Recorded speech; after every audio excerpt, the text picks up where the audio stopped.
ની અંદર આપને 1926ની જૂનામાં જૂની ગાડી જોવા મળશે, જે મારા પાછળ જ ઊભી છે. આપ જોઈ શકશો 1926ની ક્રાઇઝલર અમેરિકન મેક છે. ફોર્ડ મોડલ છે, ટી એ બી અમેરિકન મેક છે. અને નવાના નવી તમે જોશો તો મર્સિડીઝ છે 1997ની. એટલે લગભગ આપણે સમજો તો 25 વર્ષ 30 વર્ષ જૂની ગાડીઓ અહીંયા ડિસ્પ્લેડ છે. અને જૂનામાં જૂની ગાડી છે 99 વર્ષ જૂની છે. 94 ગાડીઓ છે અને લગભગ 44 મોટરસાઇકલો છે.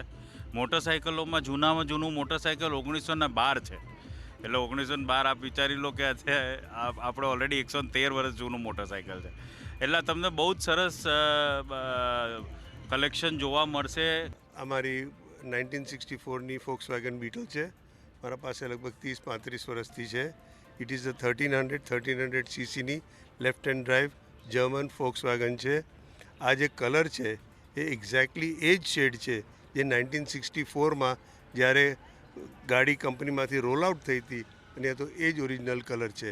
આ શોમાં જે ગાડી ઓરિજિનલ જેટલી દેખાતી હોય એટલી સારી છે. આ હેરિટેજ કાર શો છે, વિન્ટેજ કાર શો છે, જેમાં ઓરિજિનાલિટીની એપ્રિસિએશન થાય છે. જે ગાડી મારી સાથે આપ જોઈ રહ્યા છો એ ઇટાલિયન ફિએટ 1961નું મોડલ છે.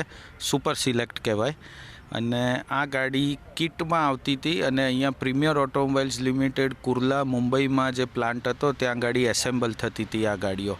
આ ગાડી 1961માં મારા ફાધરે ખરીદેલી હતી.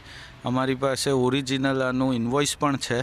અને એ વખતે એવું કહેવાતું કે જેટલા હોર્સ પાવરની ગાડી એટલા 1000માં મળતી હતી. આ 11 હોર્સ પાવરની ગાડી કહેવાય.